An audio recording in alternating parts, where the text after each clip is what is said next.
Hey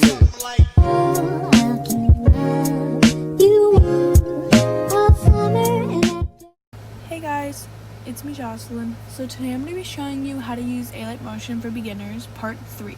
So let's just get started.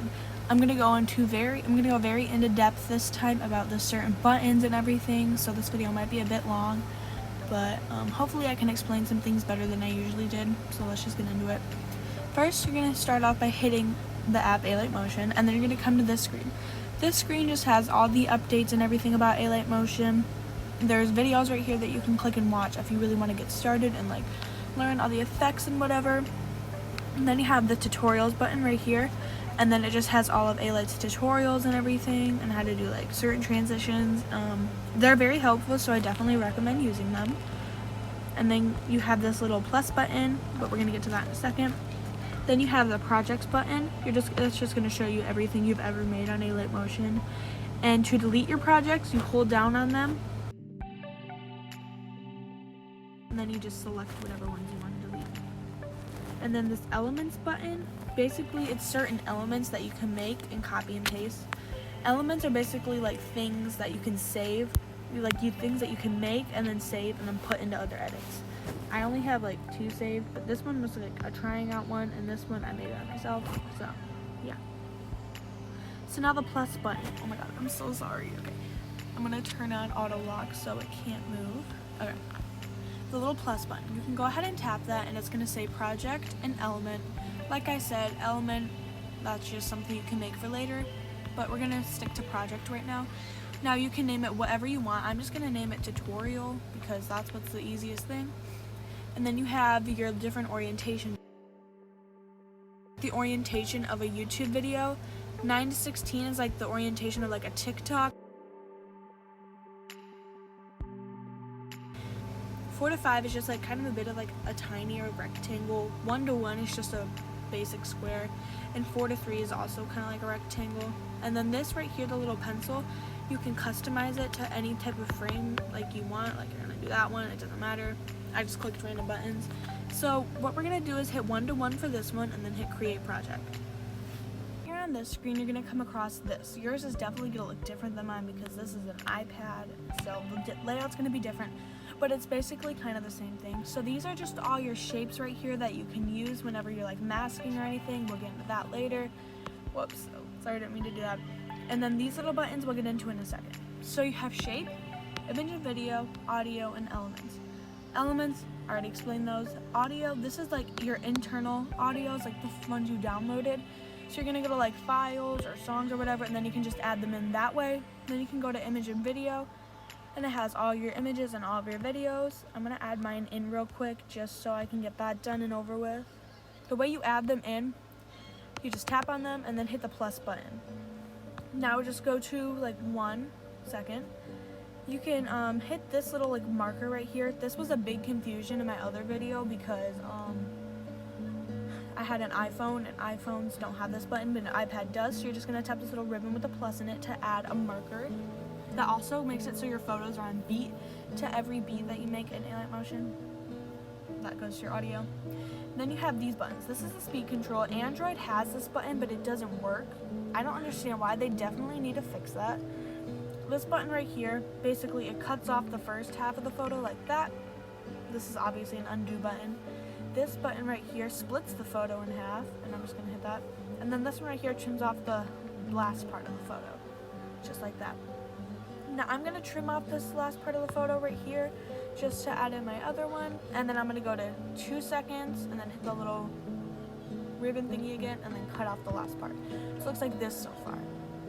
Now you're gonna go ahead and tap on your photo, and then it has saved in my elements, which that just means like it's an element and you can save it. Flip horizontally, it's gonna flip it the other way, like sideways. Flip vertically, it's gonna flip it upside down or right side up.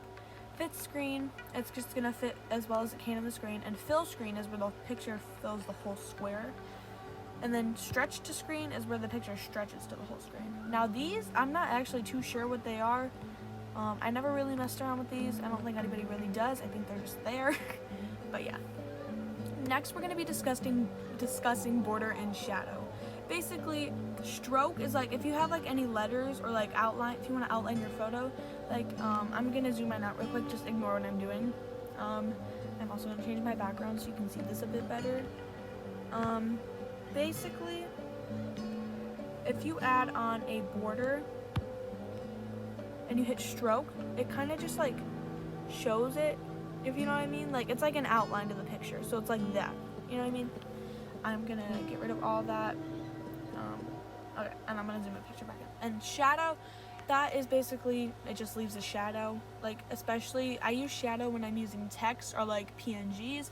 So yeah, that just makes the shadow. If you want to increase the shadow, pretty self-explanatory, you just go to size, and yeah.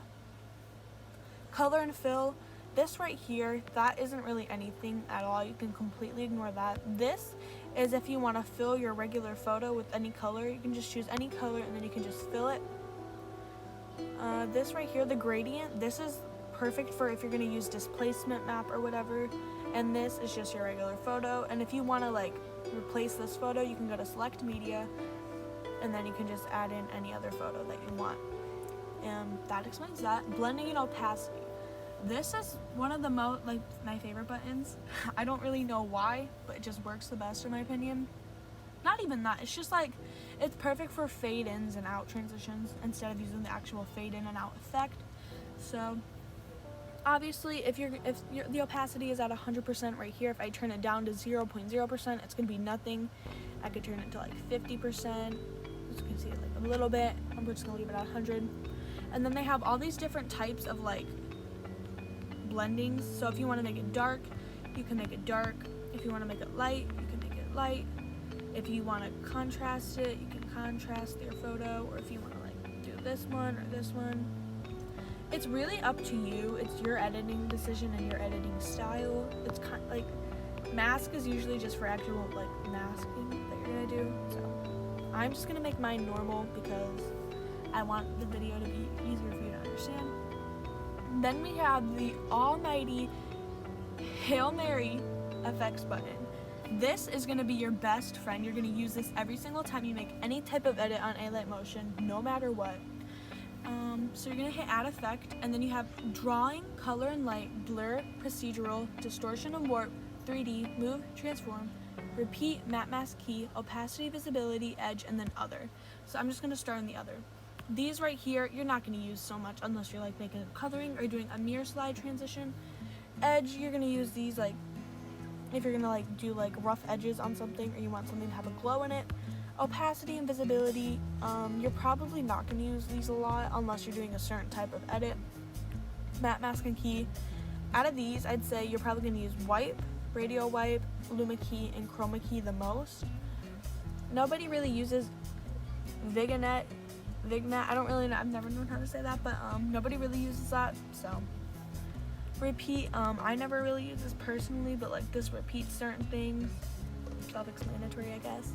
Move and transform, this is basically, I did not mean to do that, wow. Okay, move and transform basically just has the most like simple basic effects on there.